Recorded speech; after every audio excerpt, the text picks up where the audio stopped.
pagbibigay po ng kanyang mensahe. Nagmamanifest po ang kanyang pangalan.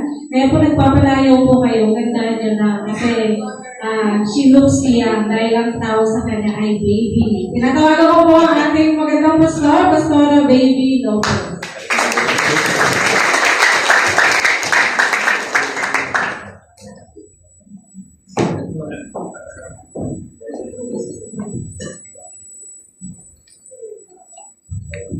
Happy anniversary, kayo, Lizzie. Happy anniversary. It's been 14 years already, and we are still standing.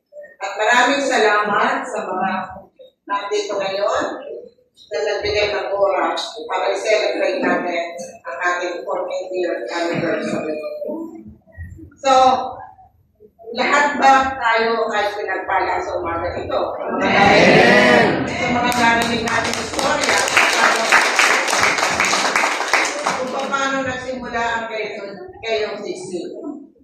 So, sa umaga ito, hindi lang po natin ipinagdiriwang ang bilang ng taon, kundi ang biyaya at katapatan ng Diyos na siyang tunay nagpanatili sa ating sipahan. Sa loob ng 14 na taon, napakarami na nangyari. May mga tagumpay, may mga pagsubok, at pagsubok hindi nawawala ko sa atin yan. Habang nandito pa tayo sa mundo nito, lagi may pagsubok. Kaya, as much as possible, huwag natin entertain yung pagsubok na yun. Dahil lang po tayo umiti, at lagi natin isipin na meron tayong Diyos na lagi natin kakapay. Amen. Sa loob ng 14 na taon, napakarami na nangyari katulad nga ng tagumpay, pagsubok, pero sa lahat ng iyon, ang kamay ng Diyos nang di kailanman umalik sa KOTC. God's hands never leave KOTC. Naniniwala ba kayo dyan? Amen. Ngayon ay pinagdiriwang natin ng ika-14th anniversary ng Kingdom of the Christ Church. Let's pause for a minute at magbalik lang tayo sa bawat taon may tagumpay at may lupa. Pero sa lahat ng iyon, ang biyaya ng Diyos ay hindi never na nagkulang sa inyong mga dasal. Maniwalaan nyo, pag kayo nagdasal, darating ang inyong hinihiling. Maybe not now, maybe tomorrow, maybe next week, month, or maybe even 10 years. But ang pangako ng Diyos never fail. Amen. The grace of God never runs out. Kaya sa araw na to, tulad ng sabi sa Psalm 126:3, the Lord has done great things for us and we are filled with joy. Sa Tagalog po, nasabi, dakila ang masasabing pambihira ang ginawa. Kaya naman, kami ngayon, nagdiriwang, nagdiriwang. Nagdiriwang tayo ngayon, at kailangan matuwa tayo.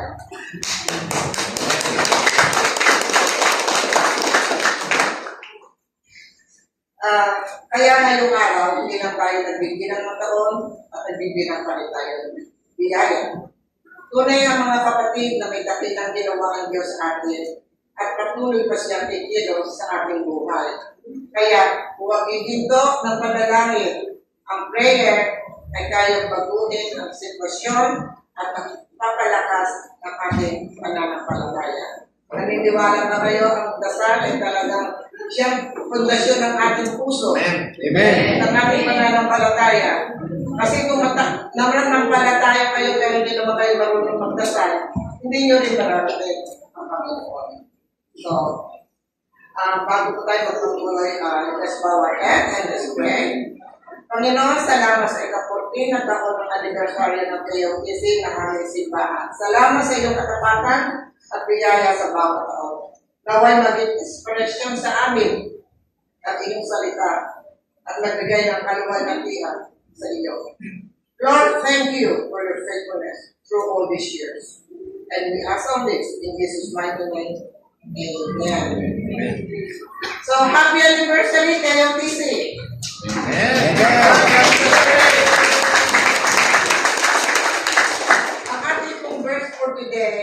the Lord has done great things for us. At iyon po ang awit ng mga Israelites bago sila ibalik ng Diyos mula sa pagkabihan. Ito ay awit ng tagumpay, awit ng pagbabalik, at awit ng pasasalamat.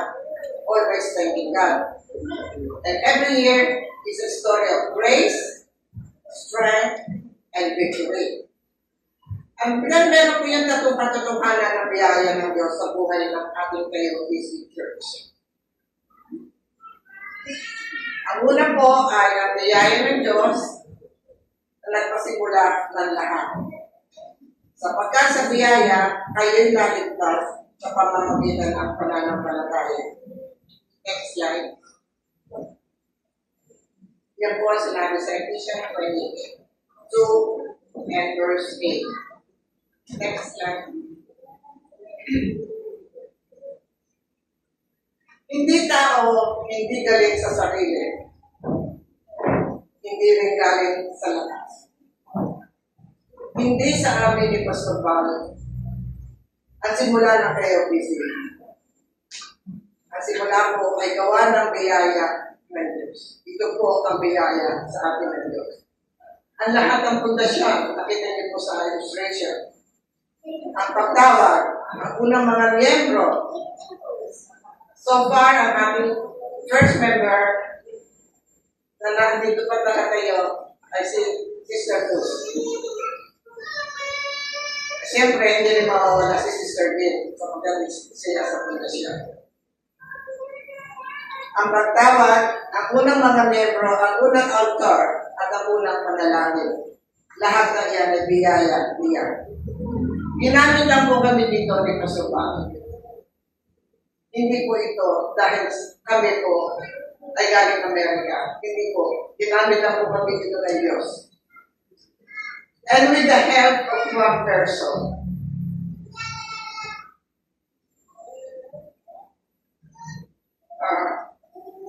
With her dedication. Sorry.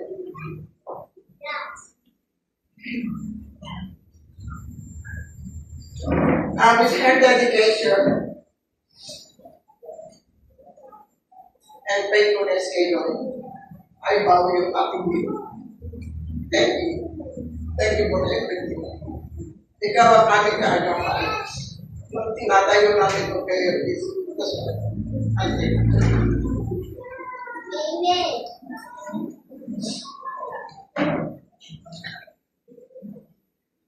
Next slide, please.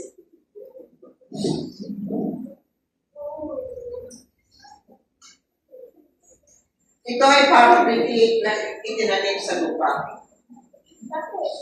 Maliit sa simula, pero kapag inalagaan ng Diyos, tutubo at tumumunga.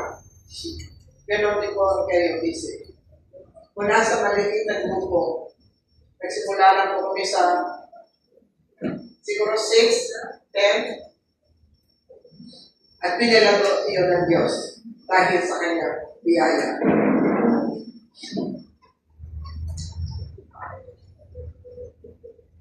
Next slide, please.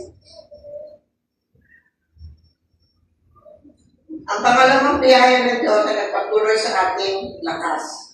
Nagpapatuloy sa ating lakas ang pangalawang biyaya ng Diyos. Ang ating biyaya ay sapat sa iyo. Sapagkat ang aking kapangyarihan ay nagiging ganap sa kahinaan. Yung po ay magkakatpungan sa 2 Corinthians 12:9. May mga panahon ng pagsubok. Yung po ay dumaan sa atin na during ng pandemic.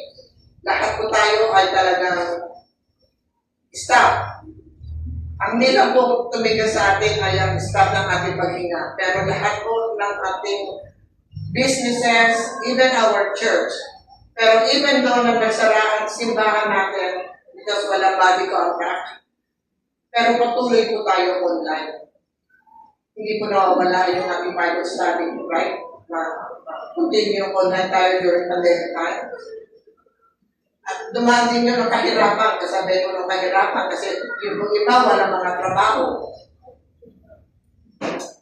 Hindi malaman ko saan talaga kukunin. Hindi ko alam kung saan next year.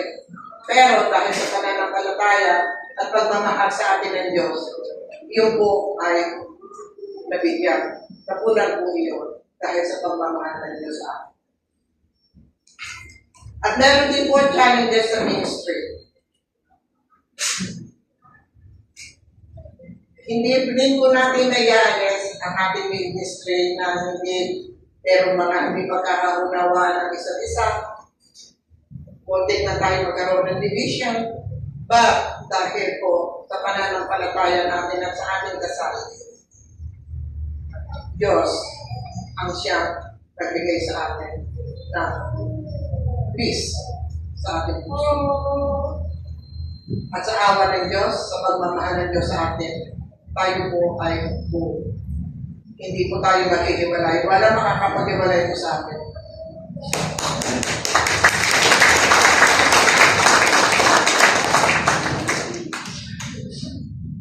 Next slide.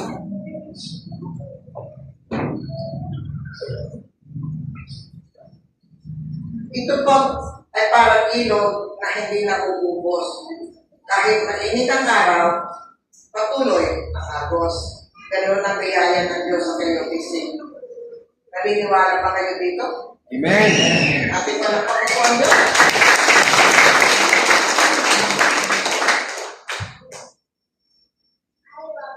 Ganun ang biyaya ng Diyos sa kayo kasi kaya laging umaagos kahit nagtagtuyot ang panahon. Kahit na very dry ang ating buhay, dahil sa biyaya ng Diyos, tayo po ay continue umaakap sa isa't isa. Hindi po tayo nag-iiwanan. Lagi po tayo mag-share. Kung meron po tayo at wala yung iba, atin po i-share what we have. Huwag po tayo maging maramo. Hindi lang po yung sa pagkain, pati po sa pagmamahal. Lagi sagutin nyo ang inyong mga kapatiran. Sapagkat ang inyong kapatiran ang siyang lakas ng bawat isa dito sa KOPC. We have to embrace one another and most of all, respect one another.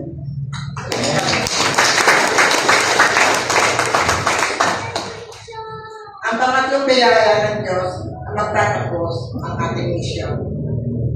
Tinitiyak po ang mabuting gawa na sinimula ng Diyos sa inyo ay tatapusin niya hanggang sa araw ni Kristo Jesus. Yan po sinasabi sa Philippians 1:6. Sa English po sinasabi niya, and I am certain that God who began the good work without you will continue His work until it is finally finished. Until finally finished on the day when Christ Jesus returned. Kung paano niya sinimulan ang gawain, siya rin natatapos ito sa kaluwalhatian. May mga panibagong hamon na susunod na taon. Katulad po ng ating building expansion. Sa ngayon po talaga ay ating ginagawa ang mga pinensyon po natin ng building funds. Kasi kailangan po natin talaga kumanap na tayo ng ating permanenteng tirahan. Yung tayo magkakasya lahat. Sa ngayon po tayo medyo crunch pa tayo dito. Pero sa next year po, ang biyaya ng Panginoon ay darating.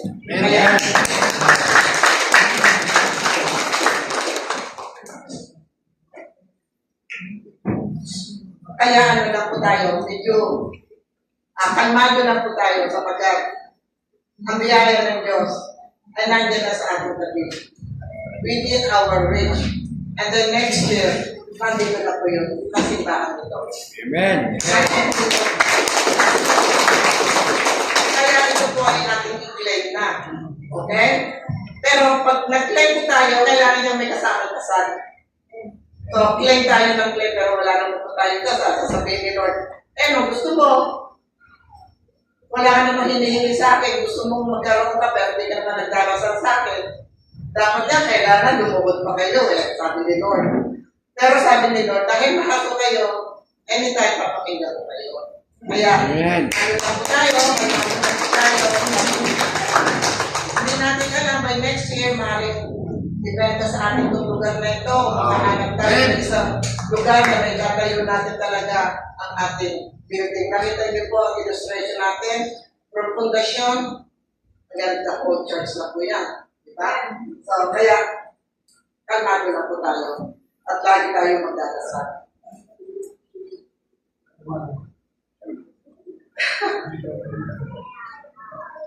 Ang discipleship, meron din po tayong discipleship.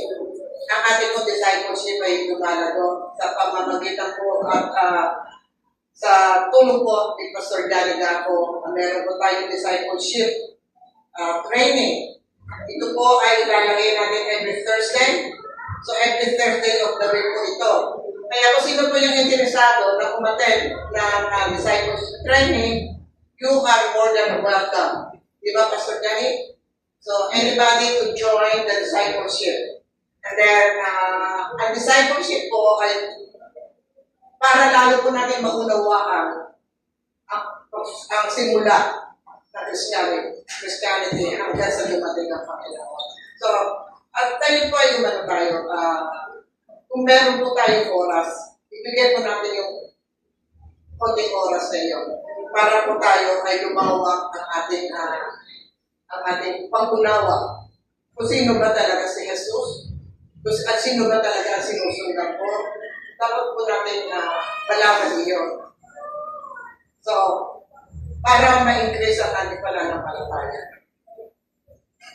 At ang paglawak ng gawain. Meron din po tayo dyan na Bible study sa Jay. Yun po ay sa pangunguna ni Pastor Dario at ni Brother Jonathan at ni Sister Mylene.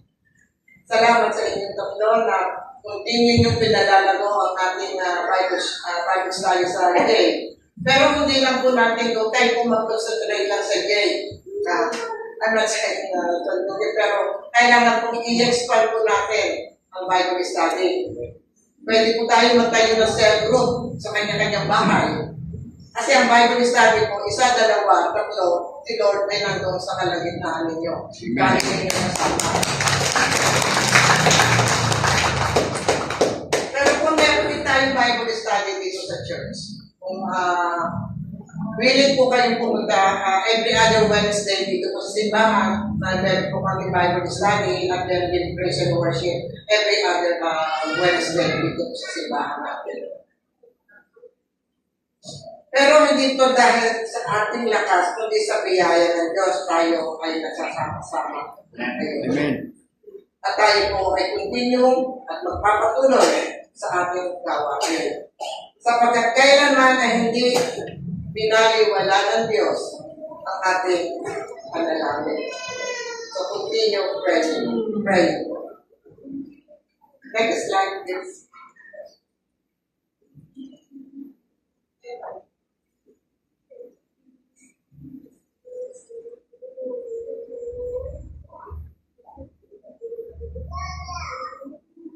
Kung paano ang isang bahay na hindi natatapos ang isang araw, ganun din ang simbahan. Kaya still tayo ay looking for the right place para sa ating simbahan. Ang Diyos, ang ating divine builder, bawat taon ay bagong palapag ang kanyang kabutihan. So talagang nagle-level up. Kaya continue lang po tayo manampalataya sa kanya. At continue din tayo magdasal para sa ating building. Tayo magkaroon ng ating sariling tahanan. Okay. So, ang application po niya ay yung ika-40 anniversary ng KOTC, itanong natin.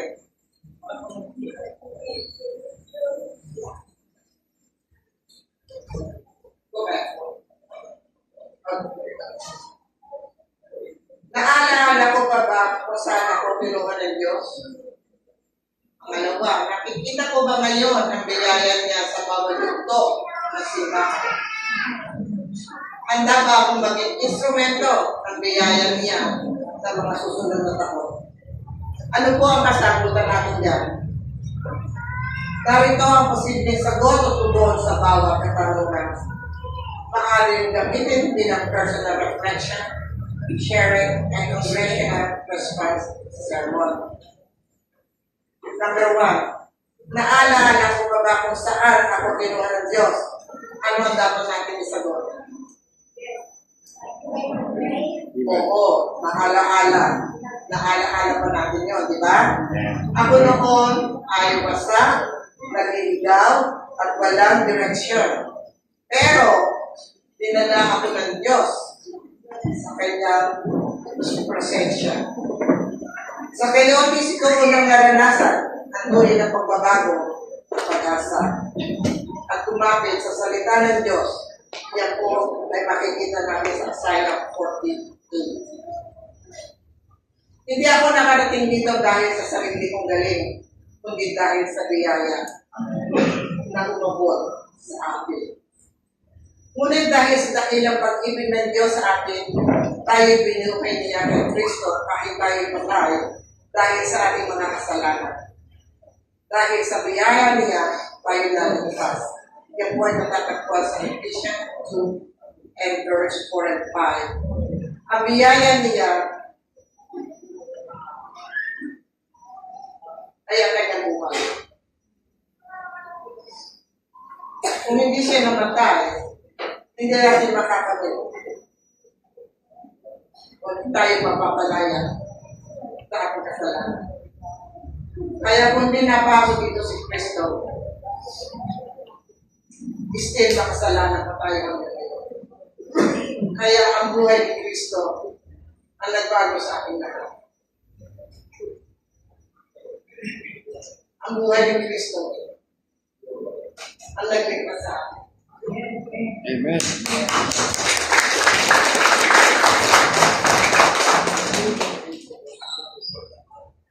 Ang pangalawa po, nakikita ko ba ngayon ang biyaya niya sa bawat yugto ng simbahan?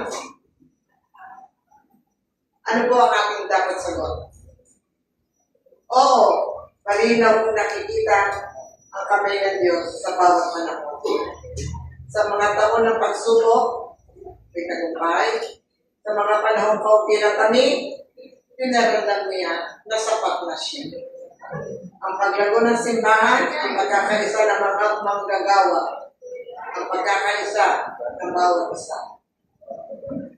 At ang kaligtasan ng maraming kaluluwa, lahat ay patunay ang biyaya ng biyaya.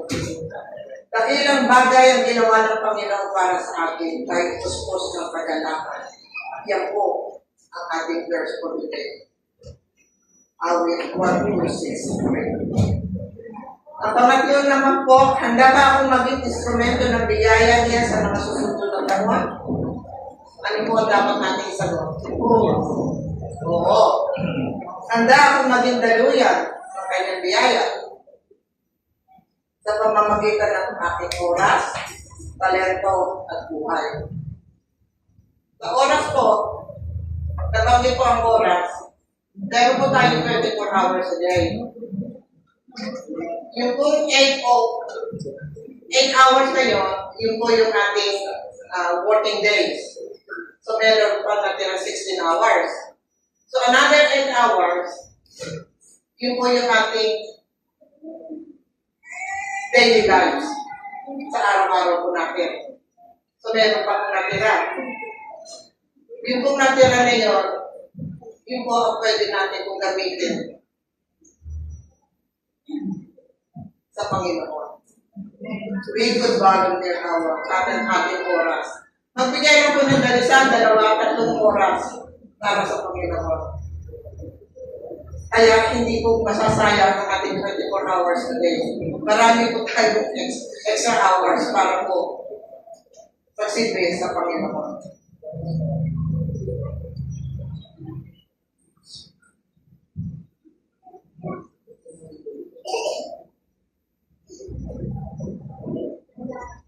Sa talento naman, merong gift sa inyo ng Diyos, pero hindi po ninyo na ilalabas.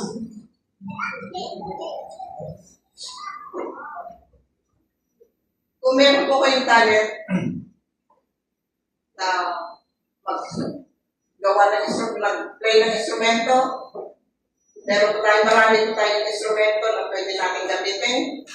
Kung maganda po ang boses ninyo, Meron po tayong praise and worship na po pwede po tayong mag-volunteer. At ang buhay po, yun po ang importante ang buhay. Ihalin ko na ang buhay na ating Panginoon. Amen. Kung paano ako dinala ng Diyos sa KOTC, nais kong maging kasangkapan upang may madala pang kaluluwa kay Kristo. Yung po ang gusto mangyari ng Panginoon.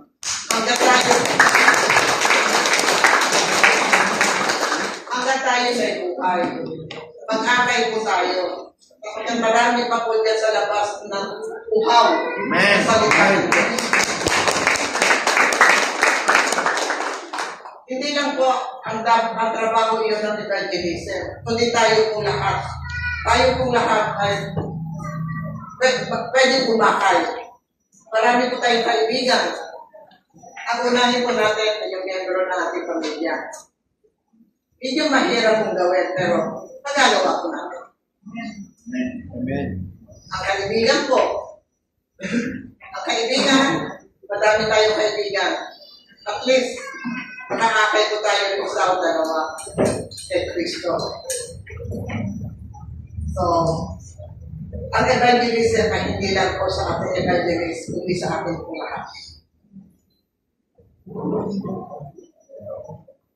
Ialay ninyo inyong mga katawan bilang haing buhay, banal at kalugod-lugod sa Diyos. Ito ang karapat-dapat na pagsamba ninyo sa Kanya. Yan po ang sinasabi sa Romans 12:1. Kaya ang buhay ay gamitin natin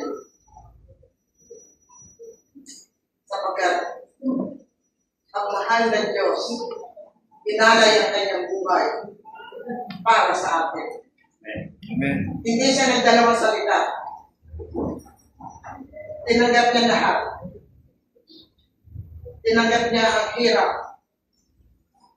Tinanggap niya ang kahihiyan. Pinasal niya sa balikat para sa atin. Amen. Amen.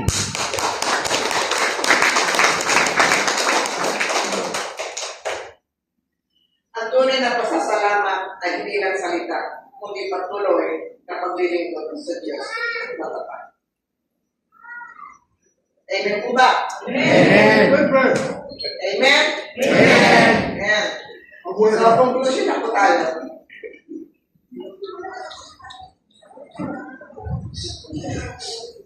Sa conclusion po, ay there's a 1-minute challenge para sa inyo.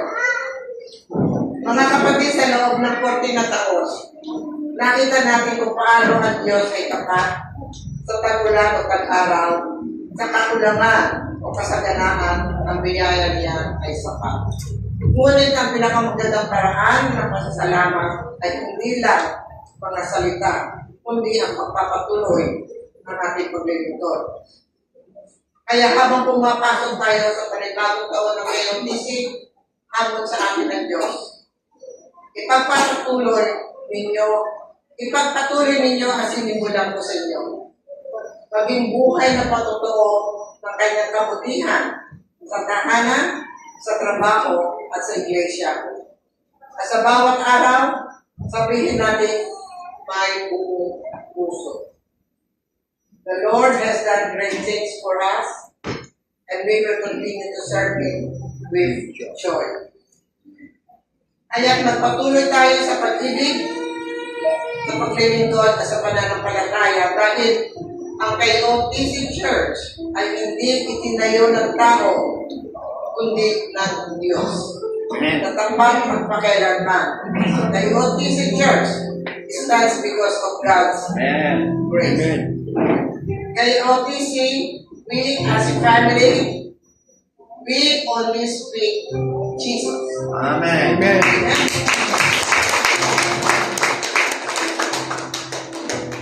Even from the mountain, in the street, and in the darkness, we speak the holy name of Jesus. Because His name is power. His name is healing. And His name is life. Amen.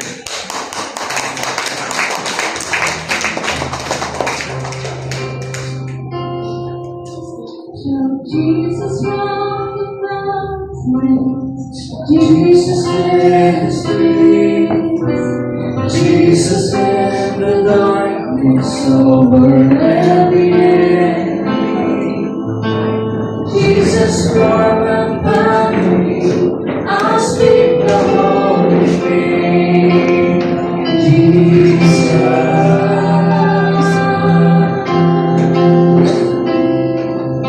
Shout Jesus round the mountain, Jesus in the streets, Jesus in the darkness over every enemy, Jesus for my family, I speak the holy name, Jesus. Your name is power, your name is healing, your name is life.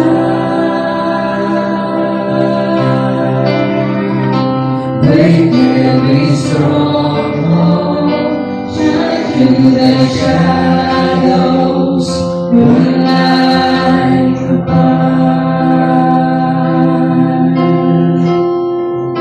Your name is power, your name is healing, your name is life. Break every stronghold, shine through the shadows, burn like a fire.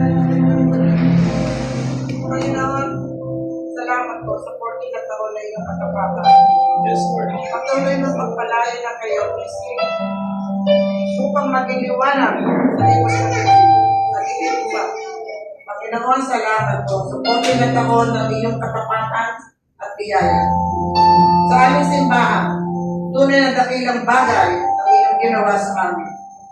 Kaya, puspos kami ng kagalakan. Patuloy mo kaming pag-isahin, palakasin, at gamitin bilang daluyan sa iyong pag-ibig at biyaya sa mga susunod pang taon. Salamat po sa biyaya mo sa amin bilang simbahan. Naway patuloy mo kong gamitin bilang iyong mga lingkod na may pusong magpapasalamat at handang maglingkod sa mga darating ng taon. Ang lahat ng karangalan at papuri ay sa iyo lamang, aming Diyos. And we ask all this in Jesus' mighty name. Amen. Amen.